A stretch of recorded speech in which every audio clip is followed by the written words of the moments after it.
Hello, everyone. Okay, so now we've got Lively's motions in Limine out the way, which were just mind blowing and quite entitled, in my opinion.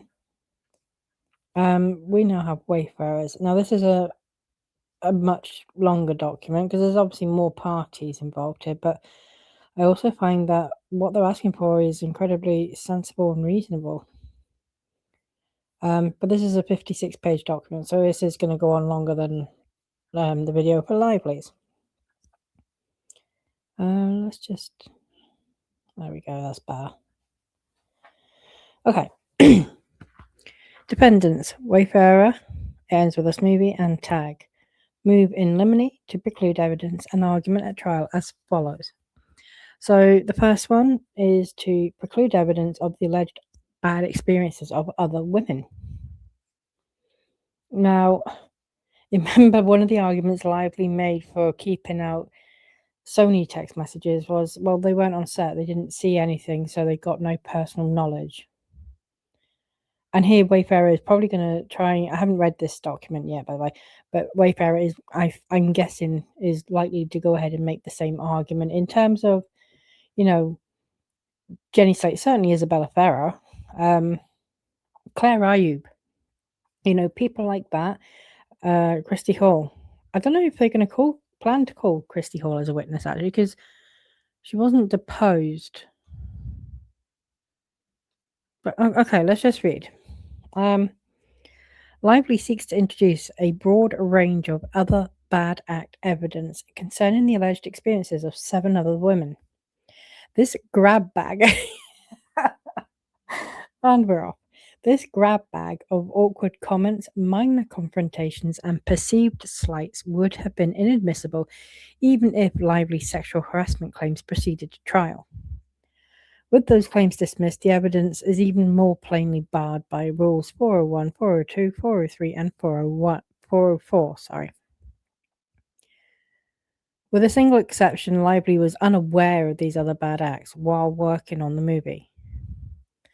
The evidence therefore cannot support Lively's claim that she was reasonably and in good faith believed that her work environment was hostile or that she was opposing discriminatory conduct. Even the one incident that Lively knew about, Baldoni's comment to Jenny Slate about her wardrobe, does not appreciably move the needle, nor is this evidence admissible to show a sex-based discriminatory motive, as existence of such a motive is no longer an issue at trial. The irrelevant other bad act evidence will turn into a series of mini-trials, prolonging proceedings and confusing the jury about what is relevant and why. Lively is offering it only to convince the jury that Baldoni and Heath are bad guys who should be made an example. It should be excluded. Okay, the other bad act evidence. Lively seeks to offer other bad act evidence relative to 7 women. So first up, we've got Jenny Slate.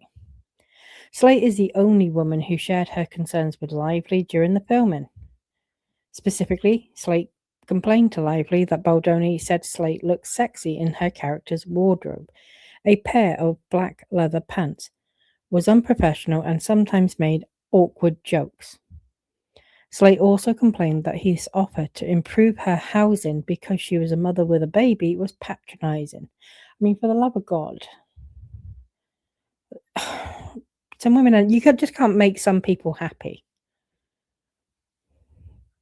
Slate raised her concerns with producer Alex Sachs, received a prompt apology from Baldoni, and experienced no further incidents. Slate herself testified that she felt her issues were adequately resolved on set. And I agree.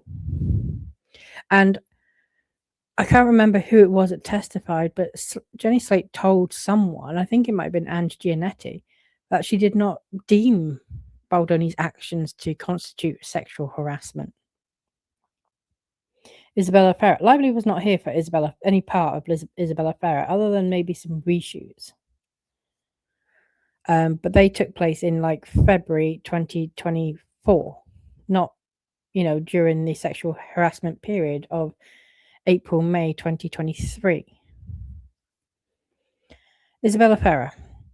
Lively has identified co-star Isabella Ferrer as another witness who will speak to defendant's misconduct related to the film. According to Ferrer's deposition, redacted. Ferrer did not complain to anyone at Wayfarer about that incident at the time, and instead gave both Baldoni and the intimacy coordinator an effusive review of her experience. Lively was not present for the scene and was also apparently unaware of the supposedly objectionable comment at the time. Yep. Alex Sachs. Now I'm bothered with this one as well because Brian Reynolds tried to get Alex Sachs to go on record, and she said it's in the text messages between him and Warren Zavala, where they make it clear that Alex Sachs didn't actually witness anything, so she couldn't speak about it. Alex Sachs. Lively seeks to offer testimony from Sachs, a female producer on the film, who testified that redacted. Lively would also offer evidence that redacted. I'm guessing this is when Baldoni allegedly shouted at her or something, because, he's her boss. And it's subjective, isn't it? Whether someone's, the tone of voice someone uses, etc., etc. But again, that's irrelevant. It does not prove Lively's claims. Lively would also offer that evidence that redacted. Lively was not present for any of the redacted incidents, and she did not know about Sachs's concern at the time. Colleen Hoover. Oh my God. Lively seeks to offer evidence that the book's author, Colleen Hoover, redacted. Hoover played no part in Lively's workplace experience.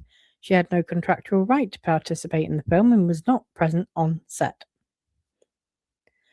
Christy Hall. Lively seeks to offer second-hand reports that Christy Hall, a female scriptwriter, redacted. Hall was not deposed or listed as a witness. There is no evidence that Lively was aware of any of Hall's concerns at the time. Is this Christy Hall wanted to take over the directing? I mean, really, do we want to be putting her on the stand? Yeah, there wasn't just one woman who tried to take over. Here's another one. There's oh God. Reaching further afield. She was never on set, for fuck's sake. Hearsay. She just listened to what Lively and Reynolds said. Reaching even further afield, Lively includes on her witness list Liz Plank, the co-host of Baldoni and Heath's podcast. Plank had no role whatsoever in the film. She was not deposed. It appears Lively's interest in her comes from several messages in which redacted. Claire Ayub. God.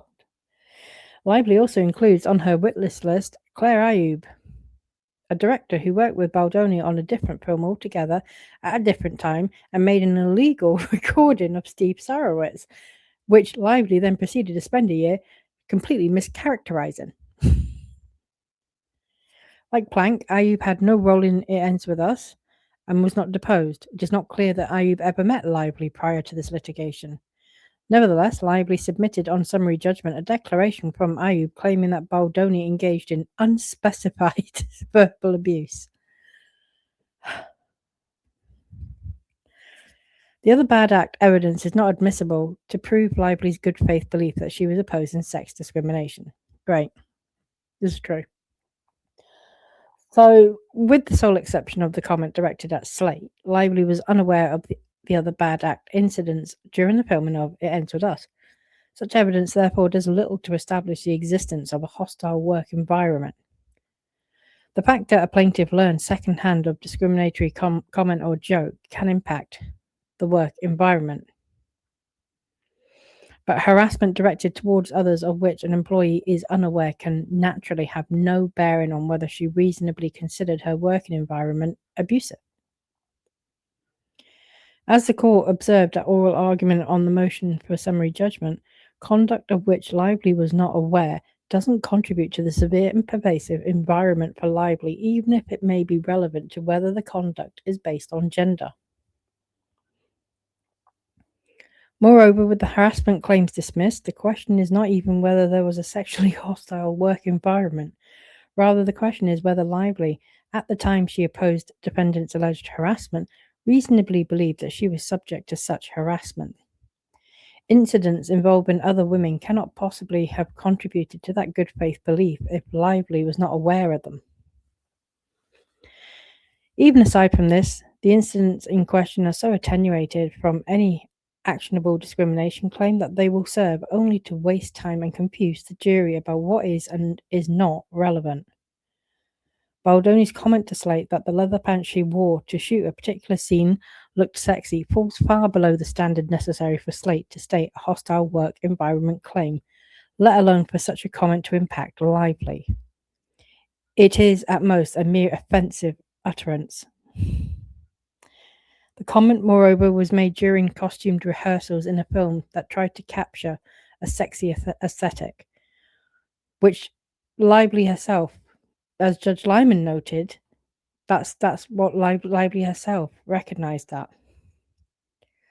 Whatever limited probative value it may have is far outweighed by the danger of unfair prejudice arising from the implication that Baldoni had more than one victim. Ferris' testimony will apparently concern a single comment. Redacted. Well, we know what that comment is. I don't even know why it's redacted, to be honest, but we know what that comment is. And as they're about to say, the comment was made to both a male and female actor, even if objectionable, does not shed any light on gender bias or discrimination. If admitted, this evidence will only confuse the jury about what is and is not relevant, and what is and is not harassment.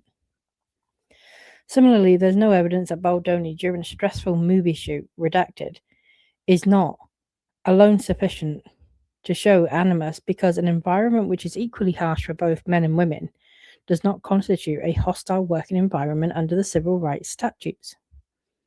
Sachs does not assert that Baldoni said or did anything at the time to indicate his reactions were motivated by her sex. Thus, to determine whether these incidents were evidence of gender bias, the parties would have to delve into when and why redacted and other ancillary issues. Moreover, redacted is also distinct in kind from the type of conduct of which Lively complains. This evidence is therefore not closely related to Lively's circumstances and theory of the case, and is not admissible, and Mia is whinging. The evidence concerning Hoover, Hall, Plank, and Ayub is even further afield. Indeed, Hoover had no official role in connection with the movie, and neither Plank nor Ayub worked on the movie at all. And their concerns are distinct in kind and not similar to the concerns Lively professed to have about sexualized comments and encounters. The lack of substantive nexus underscores the lack of probative value, while heightening concern about unfair prejudice. Other act evidence to establish motive is no longer relevant. Evidence of discrimination against individuals other than the plaintiff is sometimes admitted to show an illegal motive. However, because all sexual harassment claims have now been dismissed, Lively no longer has to establish that defendants acted with a discriminatory motive or gender-based animus. Proof of such a motive, though an element of a FIHA harassment claim, is not an element of a FIHA retaliation claim. This separate basis to admit other act evidence is no longer part of the case. Lively's other act evidence is essentially propensity evidence and unfairly prejudicial. Because motive is no longer relevant, the standard Rule 404B rationale for admissibility no longer applies. As such, Lively's proffered evidence merely serves to suggest that defendants had a propensity to engage in certain conduct, a prohibited purpose under Rule 404A and 404B1. Evidence tending to show a propensity to engage in bad acts distracts the jury from the issues sub judice, and unfairly prejudices defendants and therefore should be excluded under Rule 403, as well as on the other grounds set forth above. Okay, motion in limine number 2, to preclude evidence of alleged weight-related comments. Evidence concerning plaintiff's allegation that Baldoni made comments about her weight is irrelevant, unduly prejudicial, and constitutes improper character evidence and therefore should be excluded under Rule 401, 402, 403, and 404. This action concerns an alleged smear campaign that defendants purportedly launched in retaliation for Lively's complaint of misconduct on the set of It Ends With Us. Baldoni's alleged inquiries to Miss Lively's trainer about her weight are collateral to the issues to be tried and would not make any fact of consequence more or less probable. Therefore, comments about Lively's weight are irrelevant under Rule 401 and inadmissible under Rule 402. Even if marginal relevance could be established, any probative value is substantially outweighed by the risk of unfair prejudice, jury confusion, and misleading the jury. Introduction of alleged weight-related comments would invite the jury to base its decision on emotion or moral judgment rather than the evidence directly related to the alleged harassment and retaliation. Permitting such testimony would improperly shift the focus from the veracity of plaintiff's causes of action to inflammatory, unrelated assertions that could unfairly prejudice them, in violation of Rule 403. Furthermore, such testimony constitutes impermissible character or propensity evidence under Rule 404. Alleged comments about weight would be offered solely to portray Baldoni in a negative light or suggest a propensity to engage in inappropriate behavior or conduct that made Lively uncomfortable but does not fall within the purview of the sexual harassment statutes. And remember, Judge Limine himself said that this would not meet sexual harassment. It was said, because it was also said to a male. It wasn't just said to Lively. In fact, it wasn't said to Lively at all. It was a man who inquired with another man. Yes, it was about a woman's weight, but that's not sexual harassment. It's not based on gender either. They are not offered for any permissible purpose under Rule 404b, such as motive, intent, or knowledge, and thus constitute improper character evidence that would unfairly bias the jury. For these reasons, any testimony or evidence regarding the alleged comments about plaintiff's weight should be excluded in their entirety. Motion in limine number 3, to preclude evidence concerning alleged sexual assault. Lively may attempt to introduce evidence concerning her claim that Baldoni admitted to sexually assaulting other unspecified women. Defendants respectfully submit that Baldoni never made any such admissions and never engaged in any such conduct. Regardless, Lively's inflammatory evidence should be excluded under Rules 401, 402, and 403. Any sexual harassment that Lively may seek to prove in this case pales in comparison to allegations of sexual assault.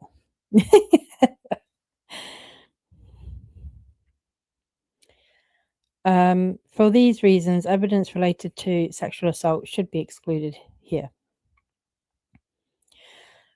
Motion limine number 4, to preclude all references to other clients of Melissa Nathan and Jed Wallace. Lively's exhibit list includes many emails and text messages referencing clients of Melissa Nathan and non-party Jed Wallace and their companies which have no relationship to Lively or this lawsuit. These exhibits fall into 2 general categories. 1. Communications exclusively referencing other clients of Nathan or Wallace, i.e. not Wayfarer Studios, and or the services rendered for those other clients. And 2. Communications referencing services for Wayfarer Studios and other clients, such as internal tag text chain referencing the Baldoni Lively situation, and separately services that TAG has performed or will perform for other TAG clients. Pursuant to Rules 402 and 403, The court should preclude these exhibits as well as any reference to the representation of or services rendered for other non-party clients because such evidence is not relevant to the matter before this court, and any reference thereto would be unfairly prejudicial to the Wayfarer parties. In MF Global Holdings, the administrator of Chapter 11 liquidation plan for financial firm MF Global commenced an action against MF Global's outside auditor and accountant, PricewaterhouseCoopers, alleging that PwC committed professional malpractice in connection with certain transactions that resulted in the firm's collapse. PwC moved to preclude any evidence or argument referring to other accounting firms or clients or to past accounting scandals, contending that such evidence was irrelevant and would be unduly prejudicial. The court granted the motion, holding that references to well-known historical accounting scandals, while marginally relevant to explain the historical context of MF Global's ratings downgrades or certain regulations promulgated in their wake, would be unduly prejudicial to PwC. She wants to bring in her role. So Lively wants to bring in Melissa Nathan's role with Johnny Depp. Okay.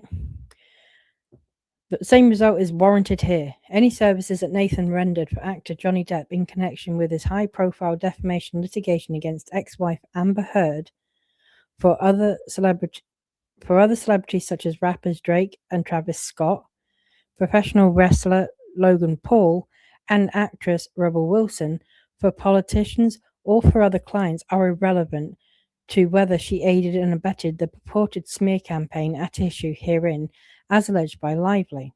Indeed, any references to Nathan's involvement with so-called smear websites are irrelevant and prejudicial because Lively does not allege that such mechanism was utilized by any of the defendants against her. Yep.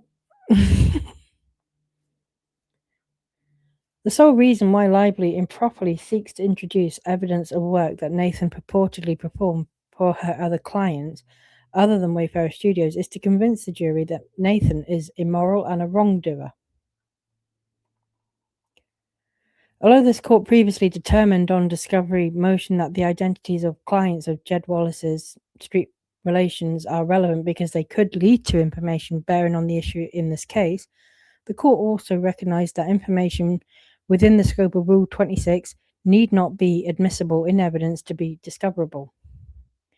The court further noted that it need not address at that time whether the names of street relations clients or evidence of street relations other business dealings would be admissible at trial. Thereafter, the court dismissed Lively's claims against Jed Wallace and street relations.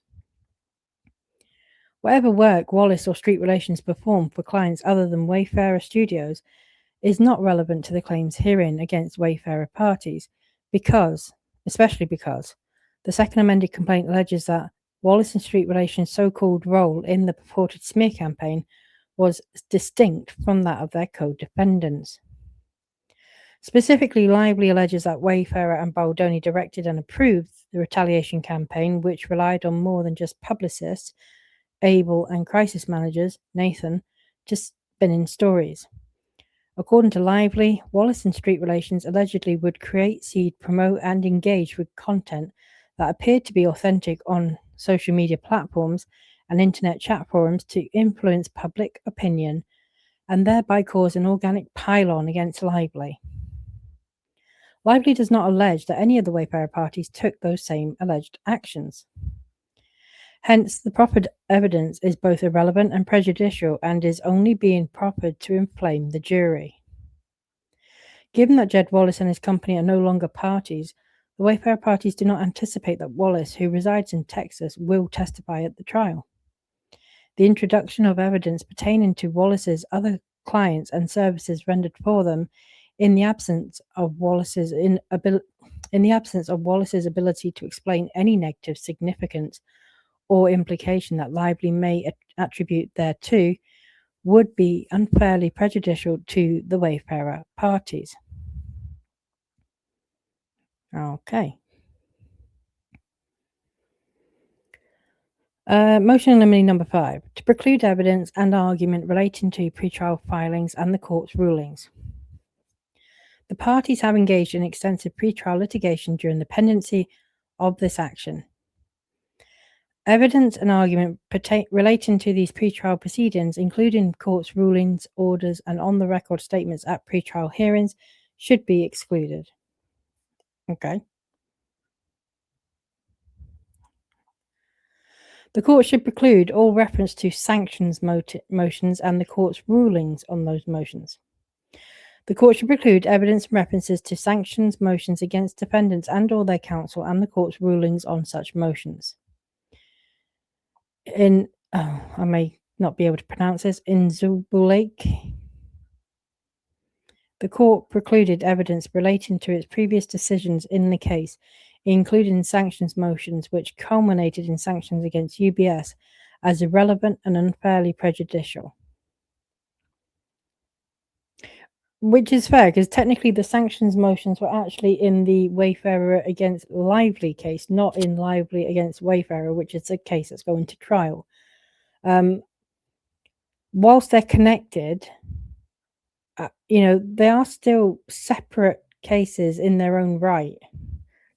The defendants are not the same. The plaintiffs are not the same. They're the same bunch of parties, but the roles are different. The causes of action are different. The complaints are different, and the defenses are different, and some of the evidence is actually different. There is overlap. I'm not saying, but there are the fact that Wayfarer brought a complaint against Lively for what their own causes of action, and it was dismissed, and there was sanctions in place because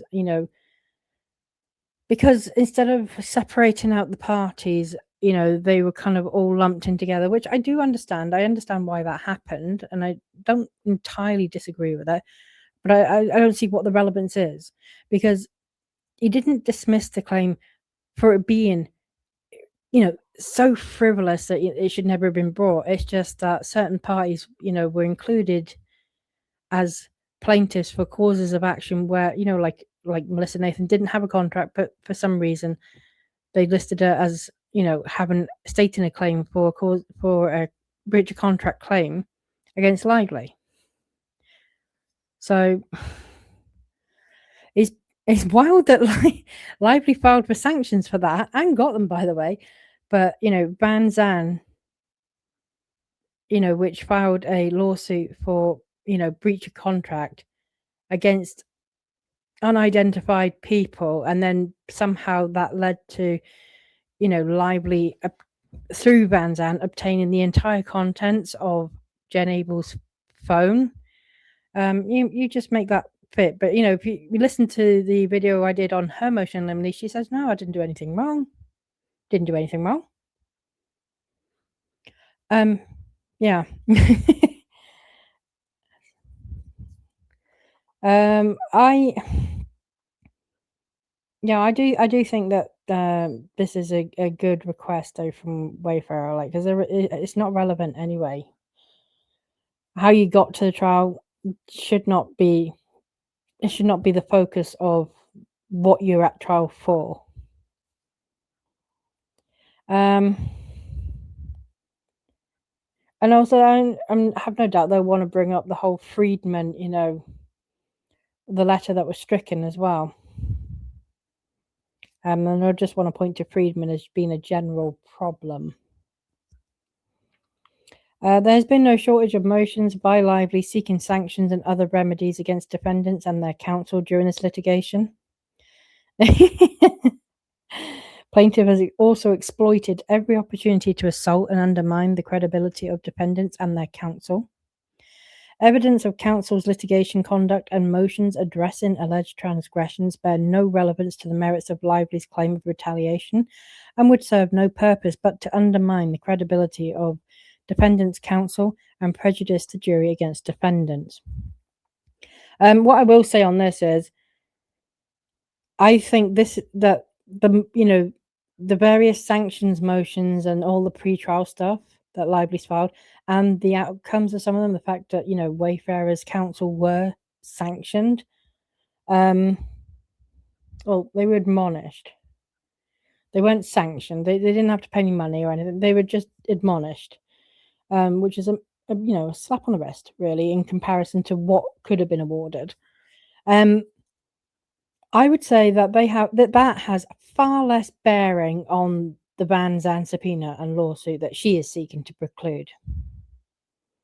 But that's just my opinion. The court will grant or deny sanctions motions and impose such remedies as it deems proper to cure and/or prevent future infractions, including the exclusion of evidence or monetary sanctions as the court deems warranted, including evidentiary or preclusion sanctions sufficient to cure any prejudice to the opposing party. In other words, should the court find any sanctionable violation, it would be addressed and cured prior to a trial. Finally, whether defendants engaged in sanctionable conduct prior to trial would constitute impermissible character evidence under Rule 404.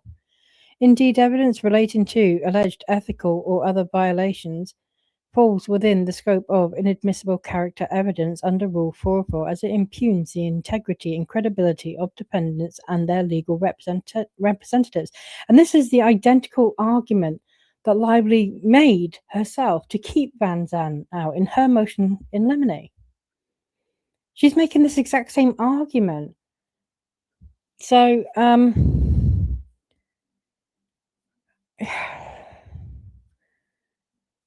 it's just, oh God. All right, anyway, calm, Leanne. There's still quite a bit to go through.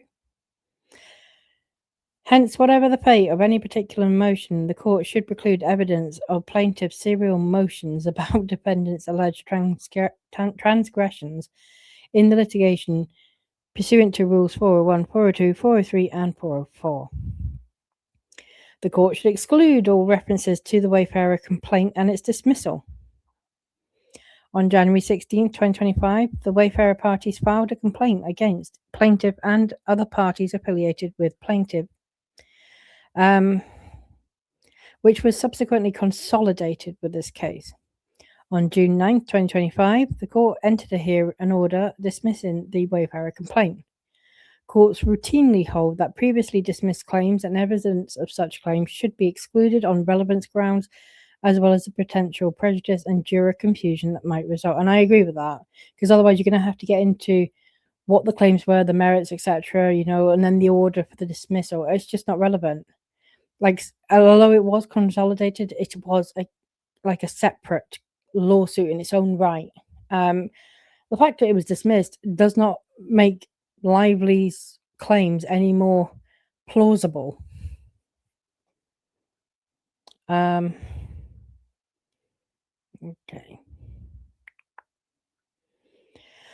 The Wayfarer complaint and its dismissal are irrelevant to proving plaintiff's remaining claims, which arise from an allegedly retaliatory digital campaign launched in August 2024. Simply put, any probative value of evidence relating to Wayfarer's dismissed complaint is substantially outweighed by the potential prejudice to defendants. Accordingly, the court should exclude any evidence, argument, or suggestions relating to the dismissed Wayfarer complaint.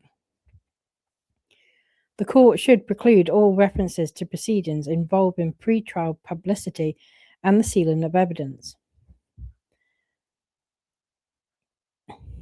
There have been multiple filings, hearings, and orders relating to restrictions on pretrial publicity and the sealing of relevant evidence. Such proceedings, orders, and the court's on-the-record statements are irrelevant to any fact at issue in the case.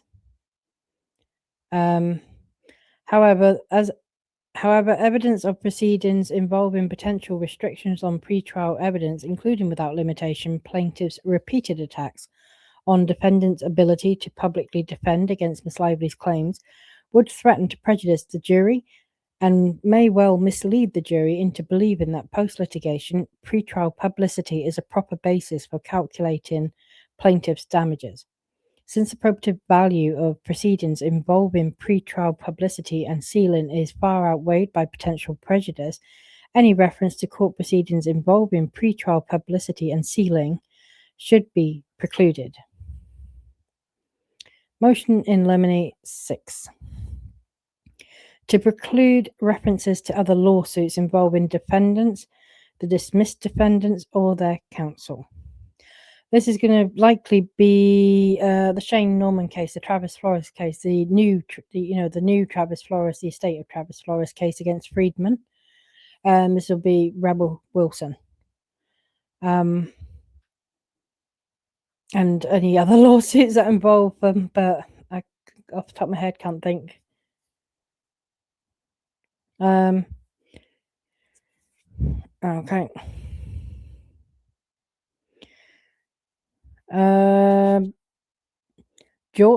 Courts generally exclude evidence of other related lawsuits. Such evidence is excluded because of the probative value of the existence of other lawsuits typically is substantially outweighed by the danger of unfair prejudice. The court should preclude evidence and argument relating to other employment-related actions against defendants. This is definitely going to be Celeste Smith. It will be Shane Norman. Shane Norman was voluntarily dismissed by Shane Norman. It involved racism, like racist discrimination, but it was voluntarily dismissed. Okay. The court should also apply the general rule to preclude references to dismissed or pending, because Celeste Smith is a pending lawsuit against Wayfarer. And Steve Sarowitz, is it Wayfarer Foundation? Yeah, I think so. And that involves discrimination, like, disability discrimination, race discrimination, etc., etc. The court should apply the general rule to preclude references to dismissed or pending employment-related lawsuits against Wayfarer, including without limitation a dismissed lawsuit by a former film editor alleging age discrimination. Former film editor alleging age discrimination. I know Celeste Smith is alleging age discrimination as well, but is she a film editor? I'm not sure. An allegation absent from Lively's claims. A December 2020, approximately 3 years before filming began for Enzo's claim for breach of contract and wrongful termination by Shane Norman, an employee of non-party Wayfarer Entertainment, which was dismissed by California State Court on or about September 10th, 2021, and Celeste Smith against Wayfarer Foundation and Steve Sarowitz, involving claims for age, religion, gender, and race discrimination by a former program director who was not promoted by non-party Wayfarer entities. I mean, she had several promotions. I've done videos on her complaint. If anyone does want to go and have a look at that, they would not help Lively, put it that way. Lively does not assert claims for age discrimination, wrongful termination, or religion, gender, and race discrimination. And the cited lawsuits involve different parties, different facts, different forums, and different legal standards.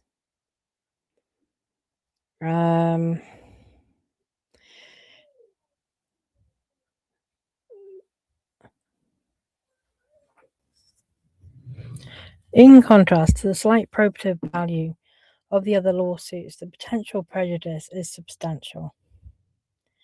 For instance, among other things, evidence relating to the other employment-related claims might well mislead and confuse the jury by suggesting that mistreatment of employees is pervasive. The implication that Wayfarer management has a propensity for unfair treatment of employees threatens to taint the jury and unfairly prejudice the Wayfarer parties. Further allegations of other wrongful conduct by Wayfarer supervisors, Baldoni and Heath, are precisely the kind of character evidence subject to exclusion under Rule 404. Rule 404 prohibits plaintiff from introducing the failed lawsuit to show that individual defendants such as Baldoni or Heath engaged in other wrongful employment actions and therefore acted in conformity with the conduct alleged by Miss Lively.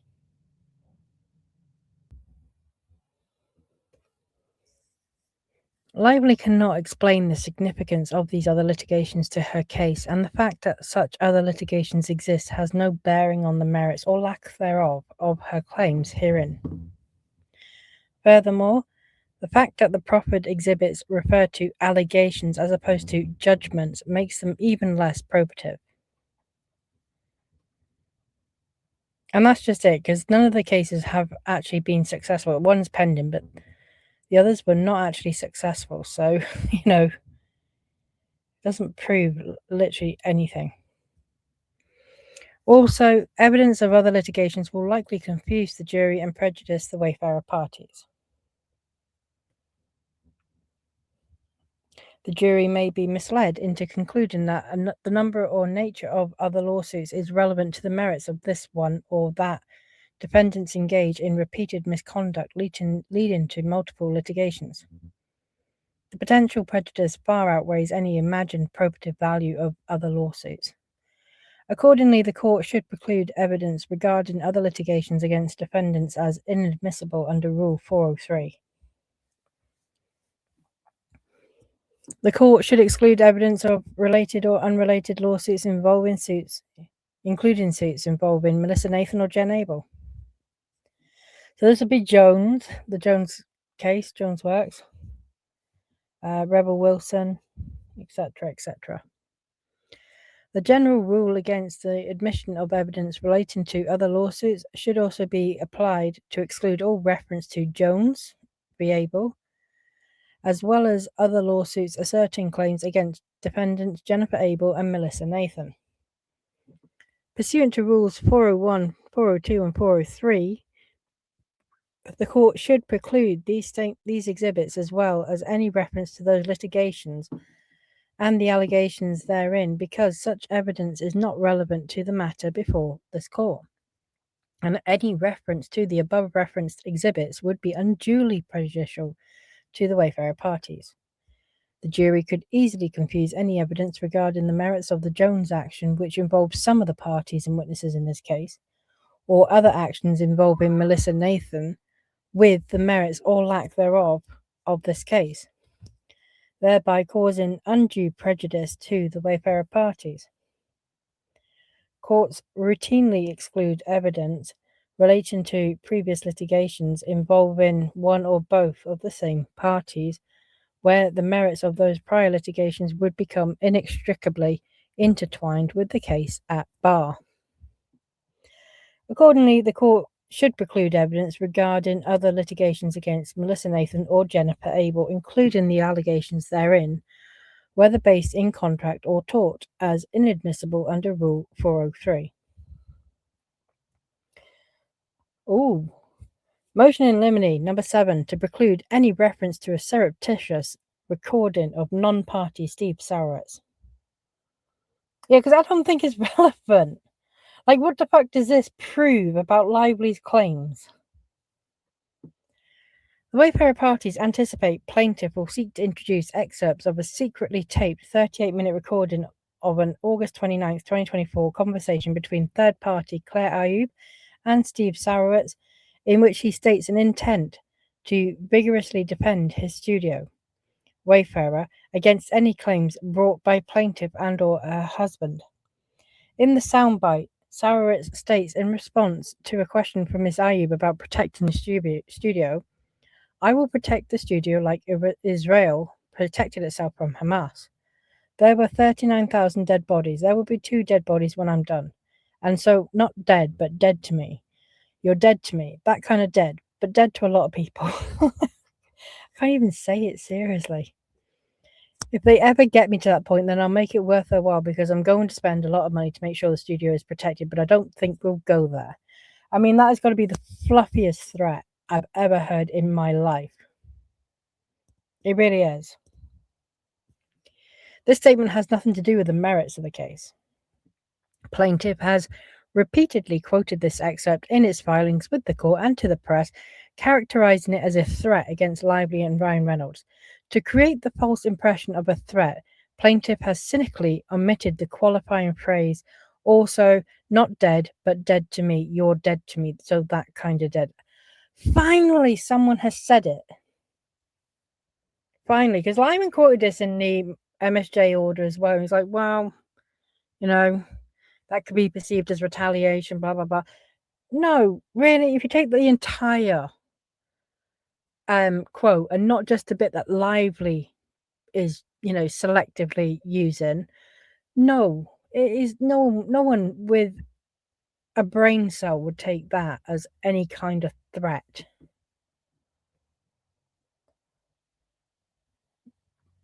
The recording is irrelevant in that it does not make any material fact of the case more or less likely. The statement does not relate to plaintiff's claims for sexual harassment and or retaliation. If anything, in the full recording, Sarowitz explains that no issues occurred on set. The only purpose of this evidence would be to attack Sarowitz's character and prejudice the jury against Sarowitz and Wayfarer. The soundbite falls squarely within the ambit of the evidence typically excludable under Rules 403 and 404. Accordingly, the court should preclude plaintiff from introducing and or referencing Sarowitz's comment to Ayub. I agree. Motion in limine number 8 to preclude evidence of Steve Sarowitz's wealth, financial resources, and the payment of defendant's legal fees. Plaintiff has repeatedly referred to Steve Sarowitz as a billionaire, both in court filings and to the media. Right, and this is the same woman who then also said in her own motions in limine, you need to keep my net worth out because, people and courts typically try to make an example of wealthy people. Yet she's like, the billionaire.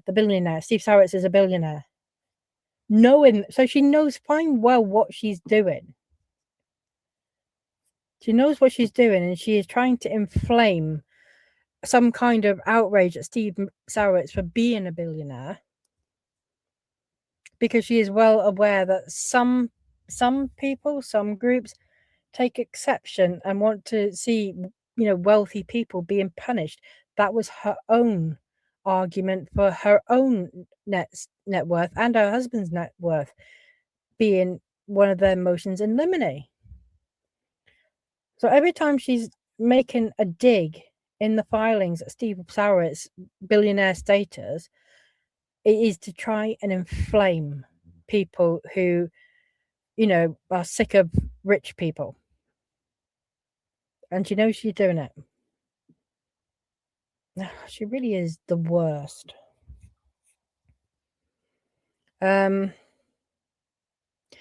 Evidence of a person's or entity's wealth generally is inadmissible because it is usually irrelevant and unfairly prejudicial.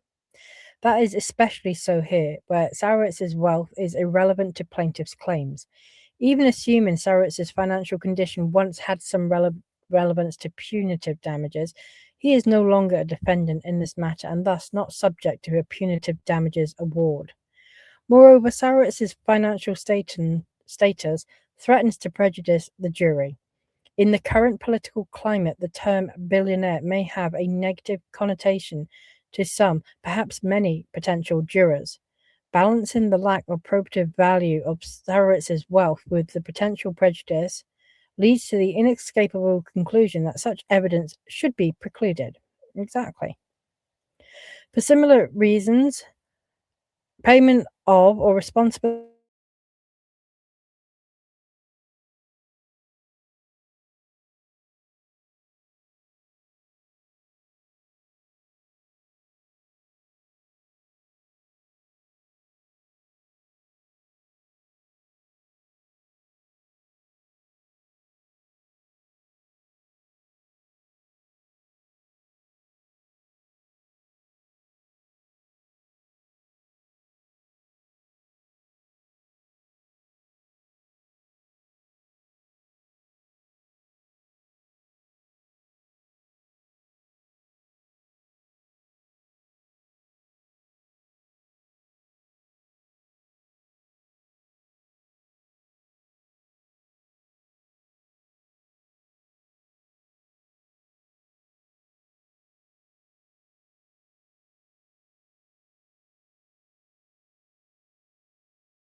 Okay, so my internet may have briefly cut out there. Sorry about that, if there was a bit of silence. So motion in limine number 9 to preclude evidence and argument relating to Bryan Freedman. At the point I think I was starting to get cut off. I think this is related to the Taylor Swift affidavit, the comments that Freedman's made, the many sanctions attempts against him, etc., etc. What's been stricken from the docket, and obviously that this might include his Travis Flores case that's ongoing at the moment. His previous representation of Travis Flores against Justin Baldoni, his the references made about him in the Rebel Wilson case. So I don't know for definite. We might find out, but these are the kind of things I'm thinking. Wayfarer saying no, this is not relevant. So plaintiff's 13th cause of action for defamation was based solely on 5 post-litigation statements by Wayfarer parties counsel Bryan Freedman. On April 2nd, 2026, the court granted summary judgment to defendants on this claim, eliminating any need for testimony relating to Freedman's statements to the media. What? Yeah, okay. In contrast, any such evidence threatens severe prejudice to defendants and their defense. First, evidence of alleged misconduct by defendant's trial counsel would tend to undermine his credibility with the jury and, by extension, erode his client's credibility. Indeed, the only reason why plaintiff would seek to admit such evidence, which now bears no relevance to her remaining claims, would be to poison the jury against defendants by undermining the credibility of their counsel. 100%, that's right. Second, Freedman's testimony could very well implicate privileged communications between Freedman and his clients, as well as privileged work product. Multiple objections on this ground at trial, albeit well taken, may leave the jury with the impression that defendants and their counsel are attempting to hide something. Freedman would thus face the Hobson's choice of looking evasive to the jury or sacrificing privileges fundamental to our system of justice. Yeah, it's absolutely wild that she's trying to pursue this. It's just fucking mental.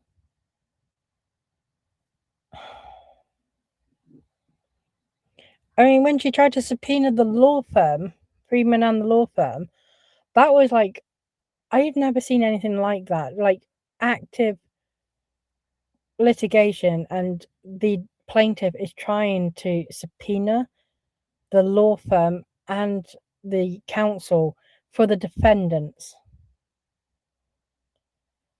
And I'm guessing she didn't get anything. There was nothing to get, but that was just like, I'd never seen any move like that in my life. But to try and get Freedman to testify as well, or to bring arguments up about him, that's just fucking nuts.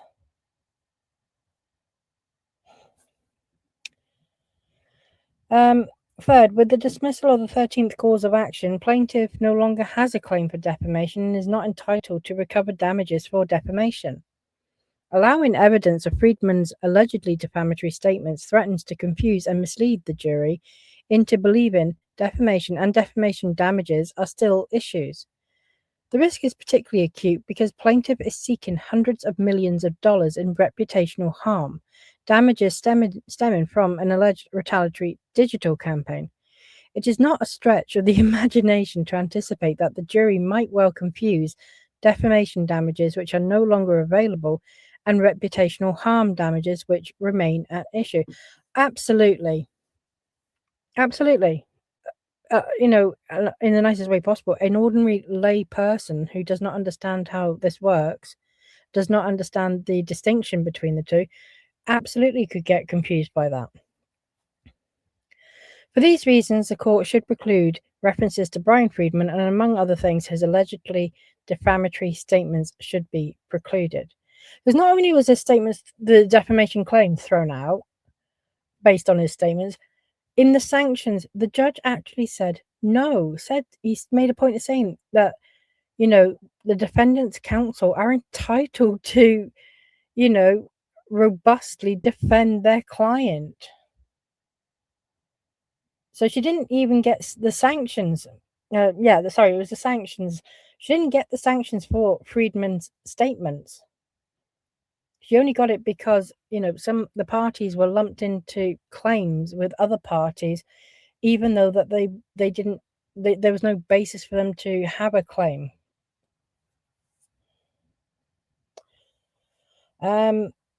These distinctions are so important, I think, and I think Wayfarer is doing a really good job to kind of protect themselves, to say, hey, hold on a minute, if she's going to try and talk about this, and, you know, she made such a fucking issue of Freedman. Like, all year she has whinged and whinged and whinged about Freedman, you know, everything from him taking her deposition to things he said, and, oh, he's part of the smear campaign that is now suddenly ongoing. Yeah, she's absolutely got it in for Freedman. So I think they're right to kind of make sure that they are protecting him, and by extension protecting Wayfarer from her weaponizing him. Motion in limine number 10, to preclude evidence and argument concerning retaliation in anticipation of future protected activity. Lively is indicated, including in proposed jury instructions, which I have not got to yet, and I will, that she intends to prove defendants took retaliatory actions because they anticipated Lively would engage in protected activity in the future. And evidence of anticipatory retaliatory measures is by definition irrelevant and inadmissible, and should be excluded from all aspects of the upcoming trial. The law recognizes actionable retaliation only in connection with past protected activity, and not in connection with future protected activity. One retaliates against something that has already occurred. There can be no preemptive claim for retaliation, because retaliation presupposes a causal connection between an actual and not a contemplated protected activity, and an actual not contemplated adverse employment action. So what they're saying here is the fact that Lively, you know, maybe read her tea leaves or saw it in her crystal ball that maybe, you know, one day Wayfarer may retaliate for something that she may but has not yet done, is an absurd claim, is an absurd argument to make, and it is. It is. I mean, what is Lively planning to put, you know, Stephanie Jones's psychic on the stand? Like, how is that even going to work?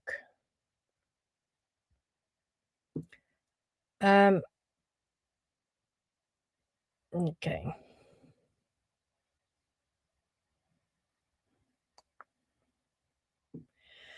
This well-settled principle applies to retaliation under FIHA. I'm not going through the quotes from cases. It takes up too much time. It is anticipated that Lively may present evidence and argument that one, defendants contemplated that she would make protected statements in the future, including statements about allegedly harassing conduct she had endured in the past, and two, the smear campaign defendants allegedly engaged in was in anticipation of such future statements. Such evidence and argument should be excluded.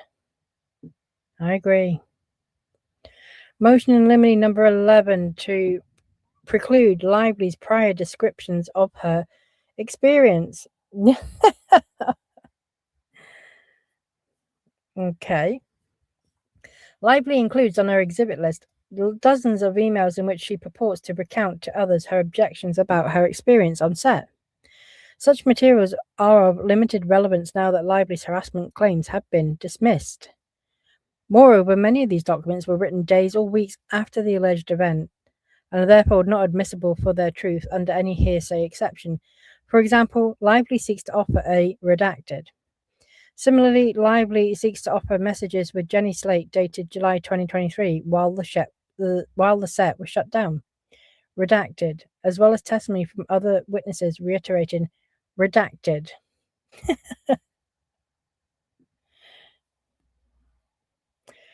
Lively should not be permitted to offer such messages as prior consistent statements unless and until her credibility is attacked at trial, if at all. Rule 801D1B places strict limits on when prior consistent statements may be offered for their truth, only to rebut a charge of fabrication or to rehabilitate a witness whose credibility has been attacked. The rule does not allow impermissible bolstering of a witness, and the trial court has ample discretion to exclude prior consistent statements that are cumulative accounts of an event. That's fair. Nor can prior consistent statements be offered simply to rebut only a generalized attack on credibility. This is because, as the Venerable Wright and Miller treatise explains, consistency and deceitfulness can coexist. Without such a logical connection to the theory of attack, the probative value of evidence supporting credibility would be insufficient to warrant its consideration. In other words, the prior consistent statement must have some rebutting force beyond the mere fact that the witness has repeated on a prior occasion a statement consistent with his trial testimony. To ensure that a prior consistent statement has any meaningful probative value and to ward off improper bolstering, there must be some degree of fit between the attack and prior consistent statement offered to rebut it. But there is no way to determine what statements are consistent with a witness's trial testimony until the witness testifies, and there is similarly no way to determine what statements are necessary to rehabilitate the witness's credibility until specific events are challenged or the witness's credibility is attacked. So an example, again, I'm going to pull it from the Depp Heard, is, there was, it was ruled that the kind of character testimony from past girlfriends was not allowed. So Vanessa Paradis, Winona Ryder, and Kate Moss were all told, no, you cannot, you can't testify, you can't be offered as witnesses to the trial, because although you may say Johnny Depp is this amazing guy, does not mean that he did not do what Amber Heard is accusing him of, because what he was like at one point in time may not be the same as what he was to someone else at a different point in time. And that's why they were not told, no, you can't testify. The reason Kate Moss, I don't know why Ellen Barr can come in though for Amber Heard, because technically she's in the same kind of bracket. But the reason Kate Moss did eventually get to do a testify over video in the end was to basically it was as a rebuttal, because Amber Heard on the stand had recounted the allegation that Johnny Depp had thrown Kate Moss down the stairs. So at that point, she opened the door for Johnny Depp to then bring in the one witness who could come and say, do you know what, that's not true. Specifically, not that what Amber Heard is saying is not true. And it was no longer about just proving Johnny Depp was this great guy, 20 years ago. It was now the person who is alleging that Johnny Depp abused her is sitting there recanting, allegations of abuse to his ex.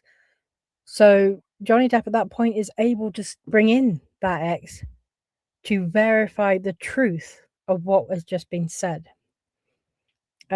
And you're, at that point then, and this is what Wayfarer is saying, like, well, hold on a minute, this can be used as a rebuttal, fine, but you've got to at least let us get the attack in first, and basically attack the credibility before we then start, bringing in this evidence, which is absolutely fair.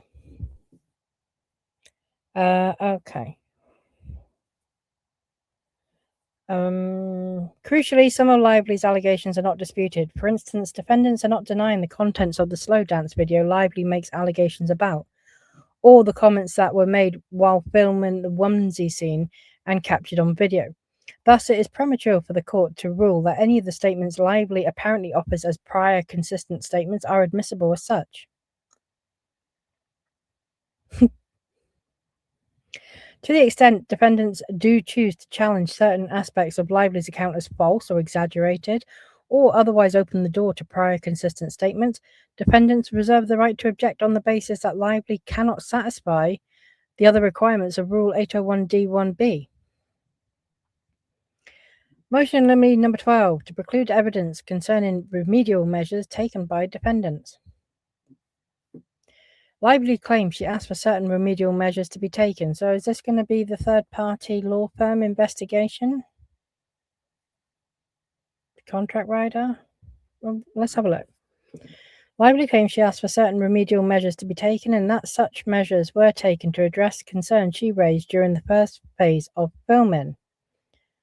Such measures, according to Lively, include execution of the document entitled Protections for Return to Production, also known as a contract rider agreement, and the provisions contained therein. Such measures, she claims, also include execution of a nudity rider and the provisions contained therein. Lively should not be permitted to argue that such measures qualify as admissions or otherwise constitute evidence that defendants engaged in certain conduct. Right, okay, I got it now. Yeah, now I got it. That's fine. Under Federal Rules of Evidence 407, evidence of measures taken subsequent to an event which, if taken previously, would have made the event less likely to occur, is inadmissible to prove culpable conduct in connection with the event. Consistent with this rule, the Second Circuit has held that attempts to use remedial measures as proof of misconduct are highly prejudicial and improper. Under Rule 407, courts routinely exclude evidence of measures implemented in response to allegations of sexual harassment, discrimination, and other civil rights violations. Remedial measures that include policy changes, contractual agreements, and acquiescence to plaintiffs' demands. In a state of Hamilton, the district court prevented plaintiffs in a Title VII case from introducing evidence that their employer had changed its promotion process to address their concerns of unfairness.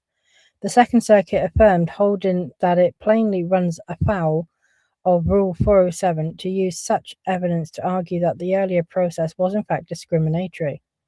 There are many other similar cases. Similarly, in other contexts, the Second Circuit and other courts have applied Rule 407 to exclude evidence of changes in contractual language like the CRA when offered to suggest that changes were needed to remedy some defect. The court should therefore prohibit Lively from offering evidence or argument concerning remedial measures for the purpose of proving liability or the existence of some prior wrongdoing. If either the CRA or nudity rider comes into the evidence, then defendants would be entitled to a limiting instruction upon request. For instance, Lively may seek to introduce the CRA into evidence to support her claim for breach of contract. While the retaliation provision of the CRA may be relevant for the purposes of establishing her alleged breach, none of the other provisions of the CRA are relevant for that purpose. Okay, so they want it redacted, if I'm reading that right. And insofar as Lively describes them as remedial measures, they may not be used to establish the existence of any prior wrong. Okay. Motion in limine number 13, to preclude Lively from offering improper lay opinion. Oh, it's odd because she's got this same motion in limine herself. Lively's deposition designations and exhibit list indicate that she plans to offer improper lay opinion in at least 3 areas. 1, to show that other people thought defendant's conduct was inappropriate. Honestly, she's saying that Wayfarer can't bring this kind of evidence in, but, she's doing it herself. 2, to show that other people thought Lively's cut of the movie was good. Who is that then? Brandon Sklenar and Colleen Hoover? Fuck off. Why didn't she ask the public? And 3, to show that other people believed Lively had a good character. Okay, these people exist. Are they in the room? These lay opinions should be excluded under Rule 701, and much of this evidence is also inadmissible under Rules 401, 402, 403, and 404. Yep, I agree.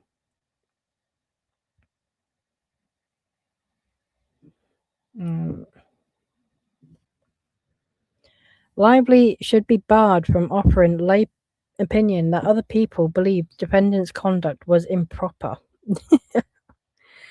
Lively should be precluded from offering evidence that other people believed defendant's conduct was improper. For example, Lively has designated Alex Sachs's testimony that redacted. Lively has also designated Sachs's testimony that it redacted. Lively has also designated Sachs's testimony that it was redacted. Significantly, Sachs was not present for any of these incidents. There we go. And that's the important point. That's why Sachs would not, do a character assassination at Ryan Reynolds' behest. She would not go on record about it because she did not personally witness anything. She was just told this stuff by Lively and or Slate, and had conversations with Ange Giannetti, who had also received third-hand information and had not personally witnessed anything.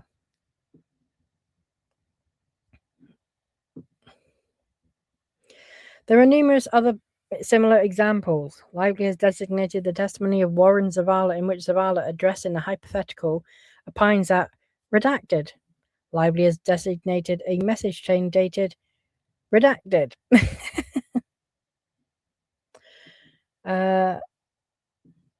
That's Josh Stones.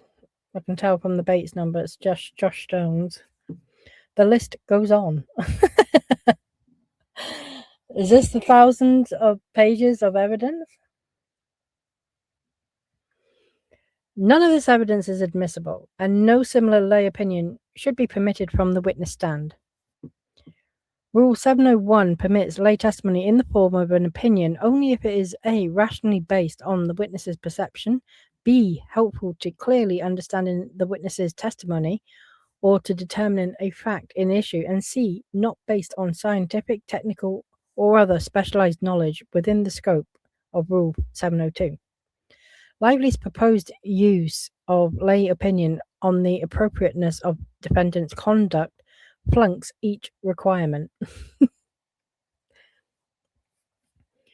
First, most of the proposed lay opinion is not based on the witness's perception. The rationale for the admission of lay opinion is the recognition that lay witnesses often have difficulties describing factual situations in language that is not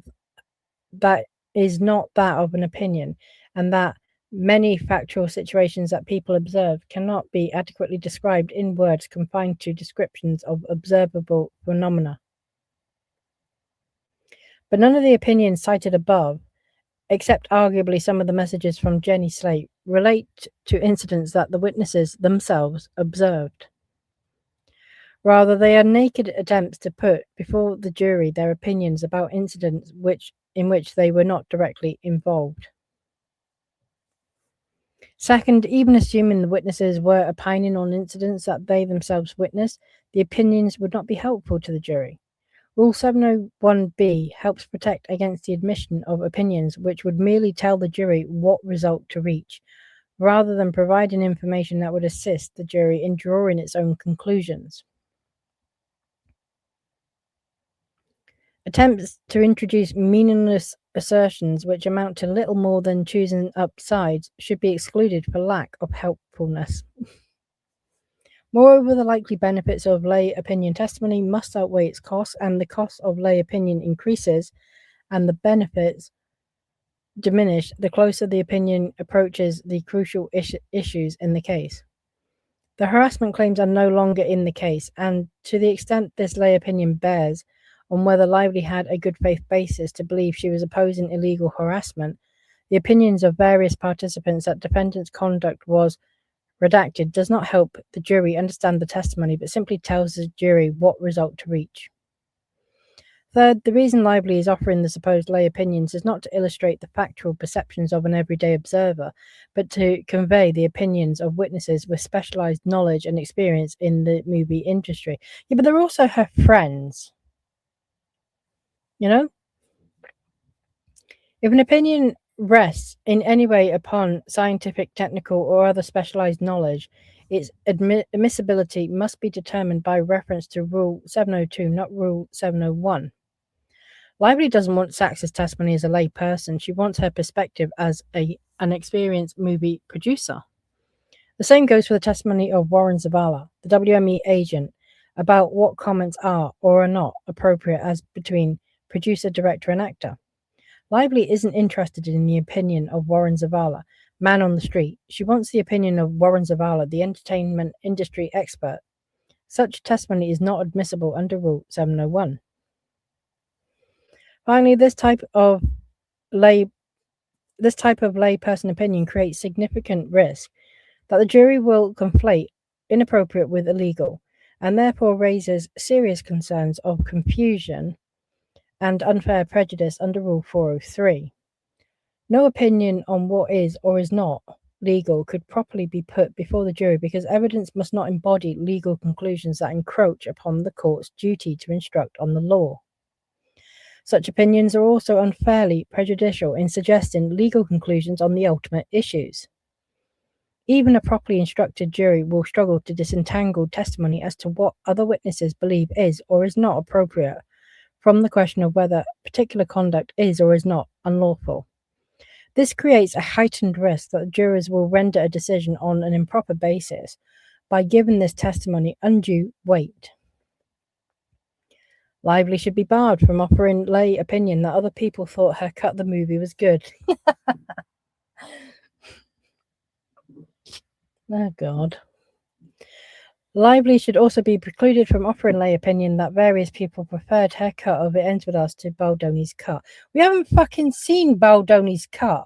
If you're talking about your friends Matt Damon and fucking Colin Hoover, no one gives a shit about their opinion. It's biased.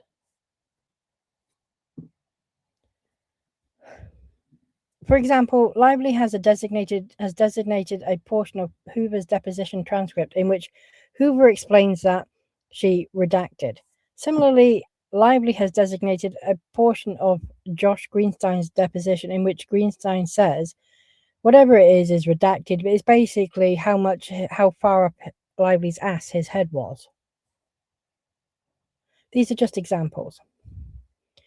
That some people involved in the film believed Lively's cut was better than Baldoni's cut has no relevance to any of the issues in the case. No, it doesn't. It does not make it more or less likely that Lively had a good faith belief that she had suffered illegal harassment. It does not make it more or less likely that Lively opposed illegal harassment and was retaliated against due to that opposition. And especially, like, why is she getting to put in, messages and testimony from Sony, but then she's saying Wayfarer can't do the same? These opinions, moreover, are not rationally based on the witness's perception and will not help the jury understand the witness's testimony. Even assuming that this testimony satisfies Rule 401 and 701, it should be excluded under Rule 403, as it will waste substantial trial time and confuse the issues. The court should not permit the trial to become a referendum on which cut had more support and from whom.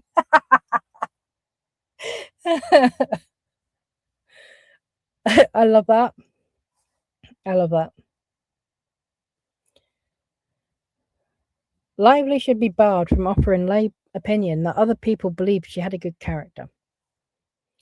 Lively should be precluded from offering evidence that other people involved in the making of It Ends With Us believed her to be a talented, good, and inspiring person. For example, Slate tells Lively, redacted, or this, redacted, or messages from Hoover telling Lively, redacted. We can all guess what they are. That some people like and admire Lively is inadmissible as improper lay opinion under Rule 701. It is also irrelevant and a waste of the jury's time, and so inadmissible under Rules 401. Yeah, 402, 403. Yeah, this is absolutely... No one gives a shit about her character.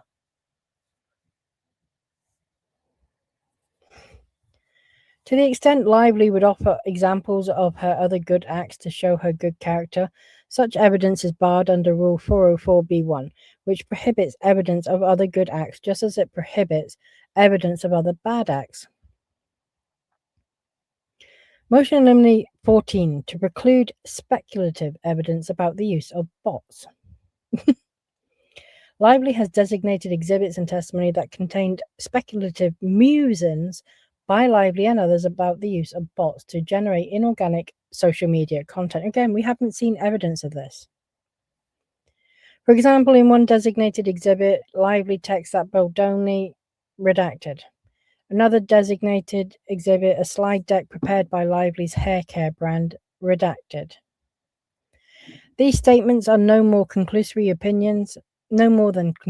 opinions, lacking any requisite indicia of reliability, and insofar as they report on out-of-court findings or statements, are nothing but pure hearsay.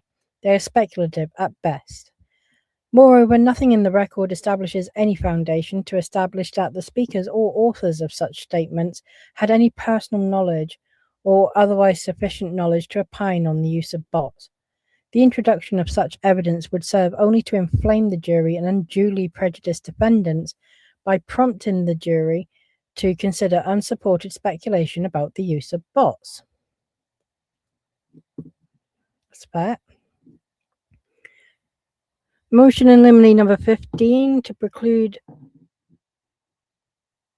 something keeps knocking me. To preclude evidence concerning the following irrelevant topics.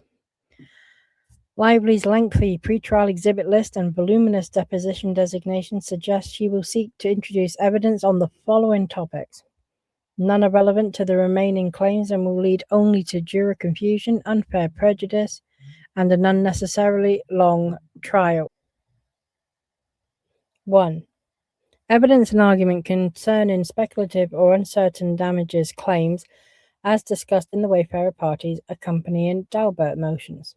So Daubert motions, just remind everyone, that's the, we want to exclude the experts, basically.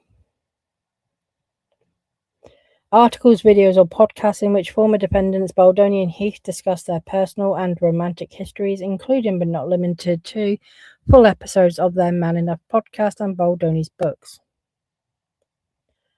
Speeches former defendant Sarowitz made about his Baha'i faith. The fuck has his Baha'i faith got to do with any of this? Evidence concerning picketing or lack of respect for picketing during the writers' strike. Wayfarers or It Ends With Us movies policies and procedures for preventing sexual harassment. Wayfarer or It Ends With Us movies policies and procedures for investigating sexual harassment. Whether consent was provided for certain tape-recorded phone calls. Evidence of Ryan Reynolds' charitable contributions. What the fuck has that got to do with retaliation against Blake Lively for speaking up about sexual harassment? How the fuck has Ryan Reynolds donating to charity got anything remotely to do with any of that? And you notice is Ryan Reynolds' charitable donations. There's no mention of Lively's charitable donations. Again, that would still have nothing to do with it. But does she not donate to charity? Comments on various social media posts endorsing Lively's allegations. What horseshit. Motion in Limine number 16 to preclude evidence and argument of reputational harm damages. Plaintiff's failure to comply with Federal Rules of Civil Procedure 26A1A3 warrants exclusion of reputational harm damages. This is going to be a mouthful. Federal Rules of Civil Procedure 26A1A3 requires that at the outset of a case, without waiting for discovery, a party provide a computation of each category of damages sought in the pleadings and the documents that the party relied on in computing those damages. This computation requires more than setting forth a damages amount or mere arithmetic calculation.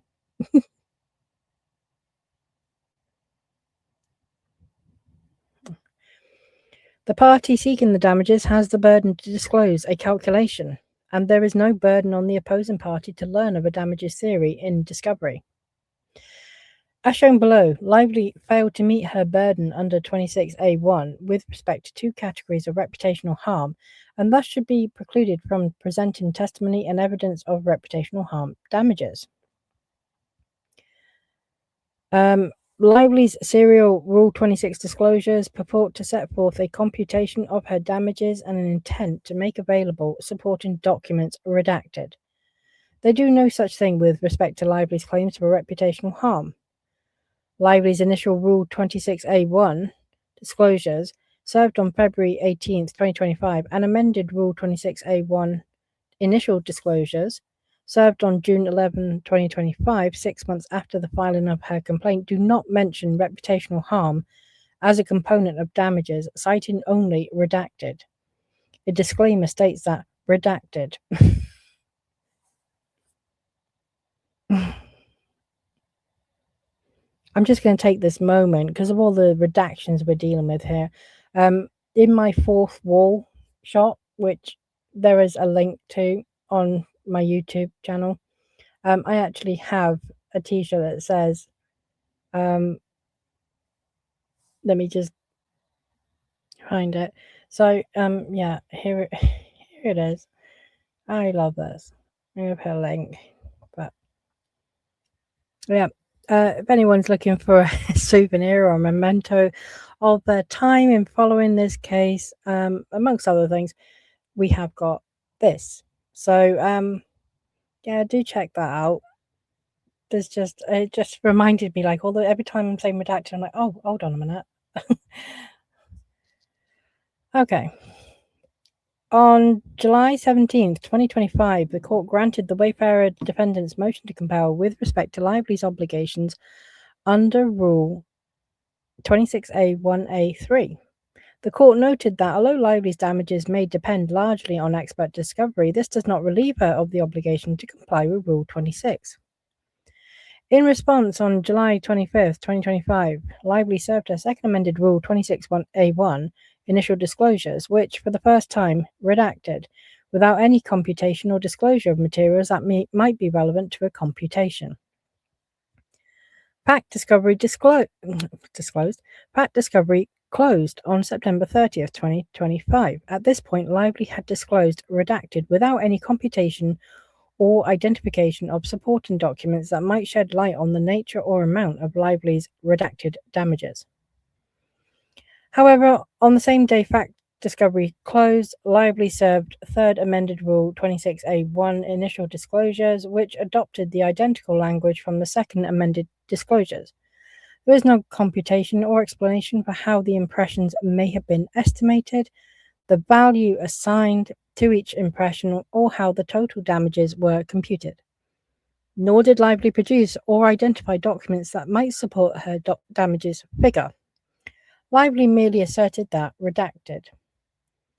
On October 17, 2025, Lively served her expert reports.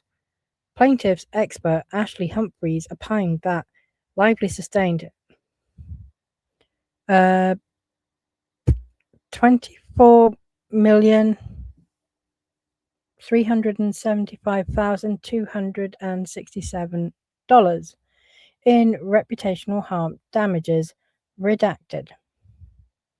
Lively's fourth amended Rule 26A1 initial disclosures followed on October 29, 2025, a month after fact discovery closed. These disclosures substantially diverge from her third amended disclosures by reducing Lively's reputational harm damages from redacted to approximately $24,375,267, based on a conservative estimated $116,959,267 impressions of the defamatory statement subject to expert testimony, rather than the redacted that tethered the redacted in damages set forth in Lively's second and third amended disclosures. There is no computation, and Lively does not explain the reduction or how approximately twice as many defamatory impressions resulted in a redacted in damages. Nor did Lively produce or even identify documents that allegedly supported her claim for reputational harm. In an even more stark departure from its predecessors, Lively's fourth amended disclosures added a new category of damages dubbed other reputational harm, which Lively estimated at approximately $36.5 million to $40.5 million, based on a conservative estimated 176,738,781 impressions of the terms bully, mean girl, and tone deaf. Being called tone deaf has resulted in millions of dollars of damages. This is attributable to the retaliatory right, I'm going to start that again. Based on impressions of the terms bully, mean girl, and tone deaf, attributable to the retaliatory campaign, which impressions are subject to expert testimony. Lively did not provide a computation of these newly surfaced damages, merely noting that all computations, assessments, and estimates are conservative and subject to amendment. Lively has identified each damages figure as the minimum sought in each category based on presently available information. Once again, Lively failed to produce or identify documents supporting a calculation of other reputational harm damages.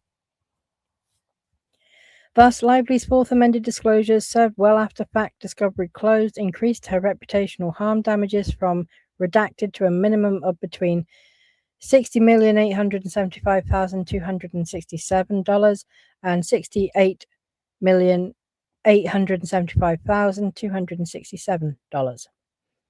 Lively's fourth amended disclosures further state that, as the court acknowledged, Ms. Lively's damages depend largely on expert discovery, and the precise method of calculating damages is subject to expert discovery where applicable. However, none of Lively's expert reports include a computation relating to Lively's belatedly disclosed other reputational harm damages. Well, that was a good gotcha.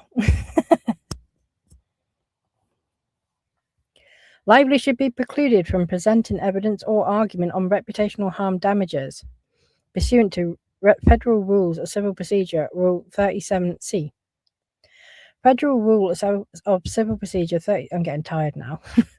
Federal Rule of Civil Procedure 37C1 provides that a party that, without substantial justification, fails to disclose information required by Rule 26A shall not, unless such failure is harmless, be permitted to use as evidence at a trial any information not so disclosed. The purpose of Rule 37C is to prevent the practice of sandbagging an adversary and to avoid surprise or trial by ambush. And they quoted Limine for that.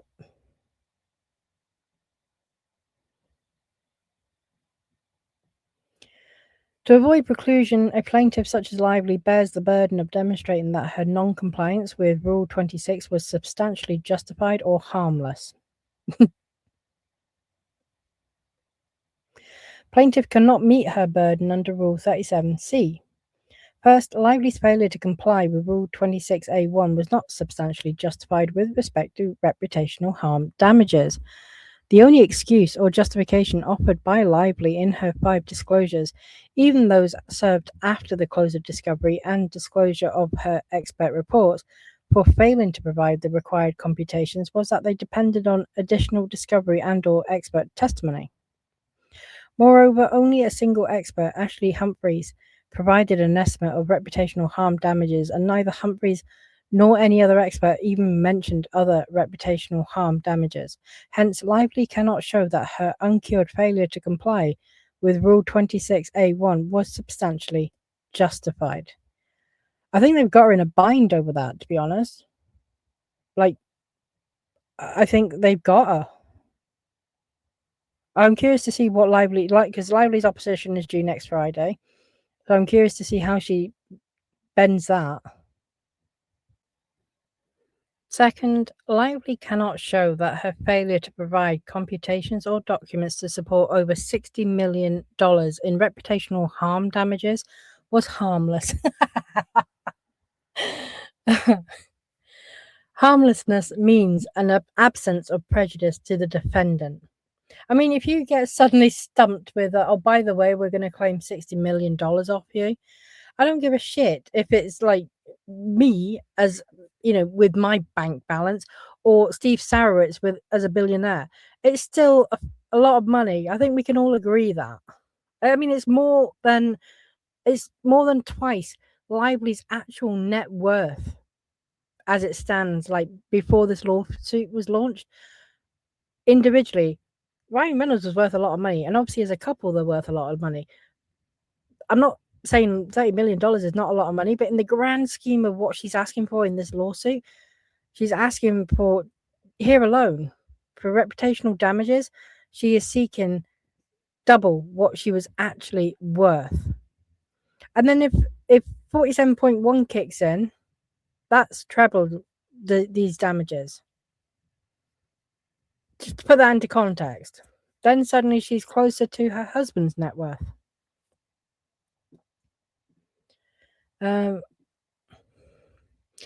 Lively's failure to comply with Rule 26A1 was not harmless but severely prejudiced defendants by depriving them of the tools necessary to challenge Lively's mega-million-dollar damages claims.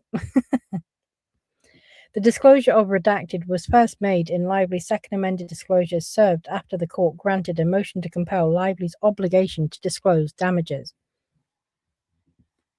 Only after fact discovery closed did Lively amend her disclosures to claim $24,375,267 in reputational harm damages based on an estimated 116,959,267 impressions. As noted, Lively's claim for other reputational harm damages of between $36.5 and $44.5 million based on 176,738,781 impressions did not even surface until her fourth amended disclosure served on October 29th, 2025, a month after fact discovery closed.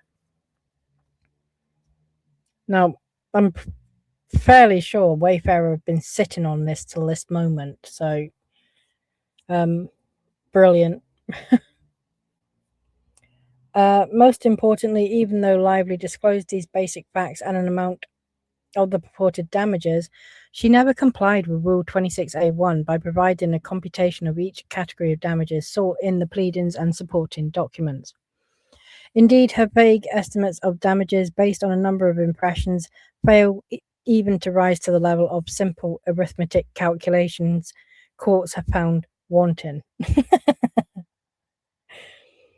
As a result, defendants lack the ability to serve written discovery requests, including document requests for information relating to Lively's alleged reputational harm damages. Absolutely, because she didn't even let them know until after the fact discovery had closed. They're not able to then go and do discovery on those claims.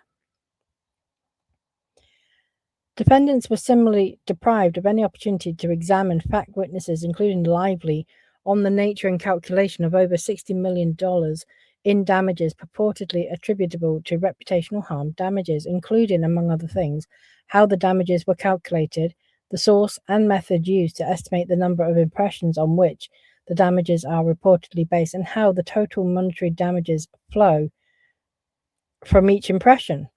Defendants were also unable to provide computations for their own damages experts to analyze and refute.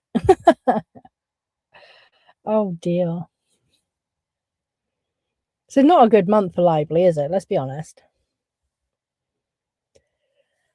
Based on this record, the court should preclude evidence of Lively's reputational harm and other reputational harm damages which severely prejudice defendants' ability to mount a defense to claims of over $60 million in damages that were not properly disclosed in Lively's 5 disclosures, either before or after the fact discovery cutoff.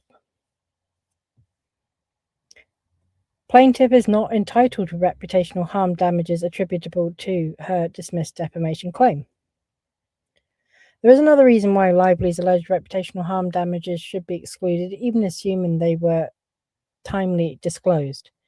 On April 2nd, 2026, the court entered an order granting in part and denying in part defendant's motion for summary judgment. Among other things, the court dismissed the 13th claim for relief for defamation based on statements by defendant's counsel Bryan Freedman. As noted, Lively's fourth amended initial disclosures reflect $24 million in reputational harm damages. This number is based on the expert report of plaintiff's expert Ashley Humphreys, who opined on Lively's reputational harm damages. Humphreys states in her report that I have also been asked to 1. Calculate the number of impressions of the allegedly defamatory statements made about Miss Lively by Baldoni's attorney, Bryan Freedman. Oh, is it just 1? Humphreys opines that a reputational repair campaign to counteract the damage to Miss Lively's reputation from the at-issue statements would cost between $14,625,160 and $24,375,267. Really? The court has now dismissed this cause of action based on the fair report and litigation privileges. Since the cause of action is now gone, Lively is not entitled to damages allegedly caused by Freedman's alleged defamatory statements. Indeed. We are getting towards the end of this now. We're only a few pages away, so bear with. I'm finding this stuff so interesting, though. This is just nuts. Motion eliminated to number 17 to preclude evidence and argument relating to plaintiffs' allegedly lost profits and lost royalties. A significant component of plaintiff's damages claims relates to allegedly lost profits to businesses she claims to own an interest in, including Betty B. Holdings and Family Hive. However, a shareholder such as Lively cannot sue in her individual capacity to redress wrongs inflicted upon a corporation in which she holds stock.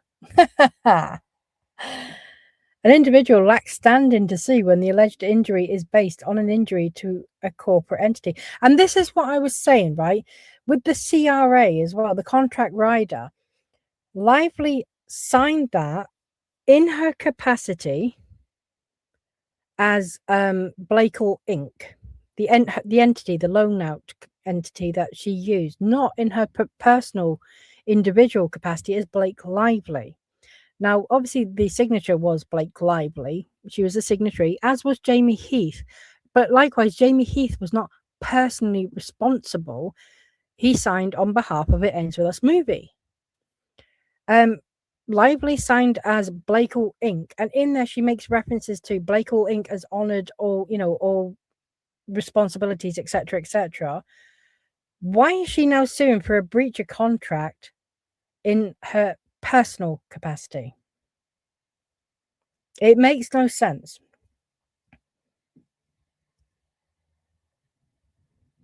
And that this argument that they're applying here to Betty B. Holdings and Family Hive, that's exactly the argument I made regarding the contract rider as well. The 17-point extortion demand was, she as an individual, she lacks the standing to sue when the alleged injury is based on an injury to a corporate entity, i.e. Blakell Inc. Blakell Inc. was, the party who formed the contract with It Ends With Us movie. If there's a breach of contract, then the injured party is not Blake Lively as a individual, it is Blakell Inc. I did a whole video on it and a Facebook, an X post on it, because it bugged me. It really bugged me how that is standing. And I don't understand why Wayfarer's attorneys haven't kind of brought that up. Why did they not, bring that forth in the renewed motion for judgment on the pleadings, for instance? Okay. Courts routinely reject claims like Lively's in which individuals seek redress for corporate damages, including lost profits. Lively's damages expert Jeffrey Kinrich calculated Lively's purported damages by calculating lost profits of Betty B based on its Betty Boo's product line and Family Hive based on its Blake Brown product line, and multiplying those lost profits by the membership interest of Lol Hatter, an entity controlled by Lively. As explained in Grey Gables Court, Alley and Jones, neither Lol Hatter's nor Lively's share of lost profits is recoverable as damages because Lively lacks standing to seek damages suffered by the companies. When defendants raised Lively's lack of standing in their motion for summary judgment, Lively argued for the first time in her opposition that she actually seeks damages to her business reputation rather than lost profit damages. However, that argument is directly contradicted by every iteration of Lively's initial disclosures, Kinrich's expert report, and Kinrich's deposition, each of which described Lively's damages as lost profits.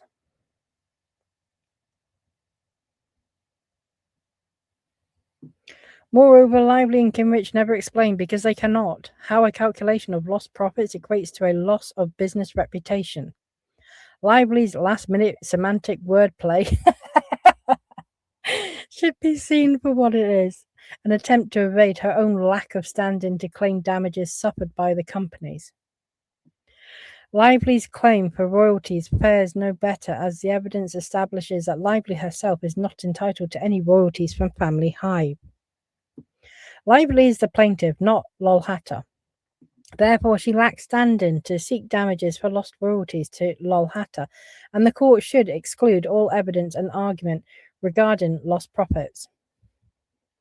In sum, Lively has no viable claim for lost profits and royalties, however labelled, and evidence relating to Betty B. Holding and Family Hive's allegedly lost profits, including, without limitation, testimony from corporate representatives on corporate earnings, is irrelevant and thus should be excluded. Motion in limine number 18 to preclude evidence of emotional distress damages beyond garden variety emotional distress damages.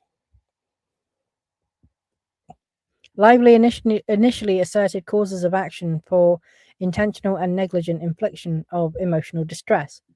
On June 2nd, 2025, Wayfarer filed a motion to compel medical information relating to her infliction of emotional distress claims. Lively opposed, noting that she had agreed to dismiss the intentional and negligent infliction of emotional distress damages. On June 3rd, 2025, the court entered an order denying the motion without prejudice based on plaintiff's representation that all relevant claims will be withdrawn. The court order stated that for the avoidance of doubt, if the claims are not dismissed, the court will preclude Lively from offering any evidence of emotional distress. On June 10th, Lively filed a letter seeking clarification of the June 3rd order, noting that she still pleads and intends to introduce evidence of garden variety emotional distress in connection with her other remaining claims. In response, the court clarified its order, stating the June 3rd ruling referred to medical evidence of emotional distress. The ruling did not preclude Lively from offering evidence of garden variety emotional distress. On June 13th, the parties stipulated to dismiss the intentional and negligent infliction of emotional distress of causes of action with prejudice. In this district, damages for garden variety claims generally range from $5,000 to $30,000. In garden variety emotional distress claims, the evidence of mental suffering is generally limited to the testimony of the plaintiff, who describes his or her injury in vague or conclusory terms without relating either the severity or consequences of the injury.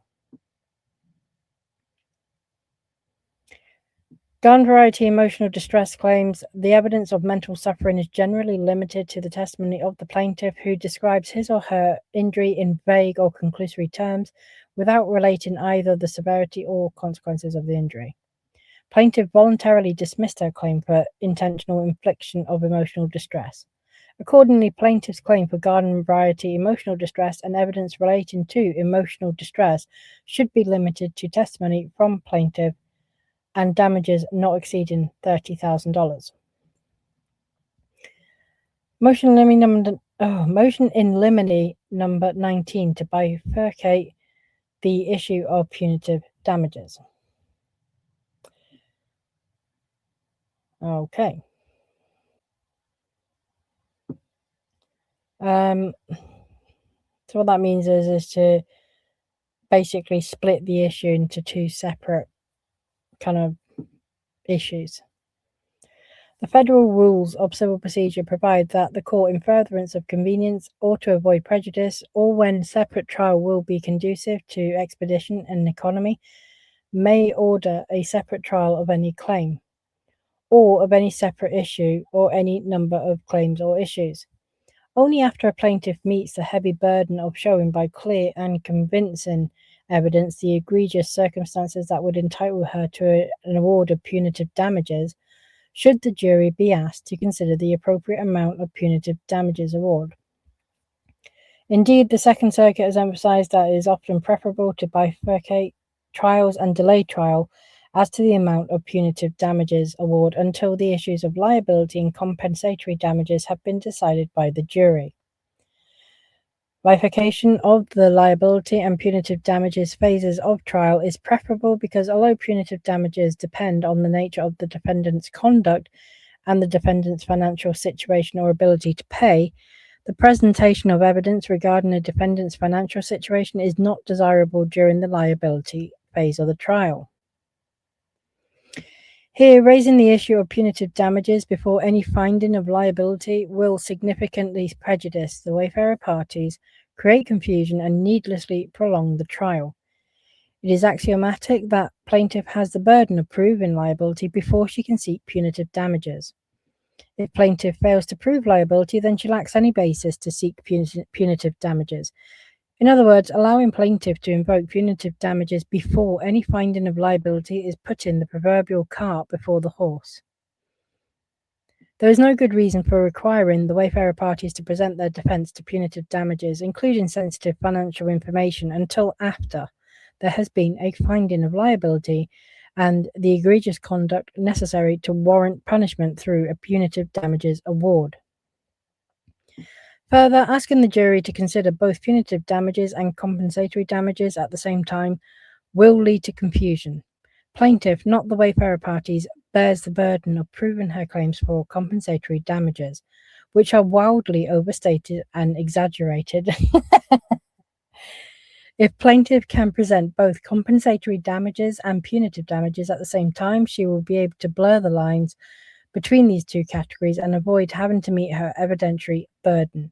As a result, the court should bifurcate and reserve the issue of punitive damages until after the jury has resolved the issue of liability and compensatory damages. Oh, right, we're finally at the end, guys. Wow, that was a lot, but I enjoyed that. I hope you guys did too. I love everything that Wayfarer has put there. There's nothing I don't disagree with, actually. Yeah, I'm quite happy with that. I hope you're all happy with that. I think that's it's fair, it's measured, it's, there's nothing I would say, oh no, they shouldn't have asked for that. They've gone too far or they're just being ridiculous. No surprise. All right, guys. Thank you for listening.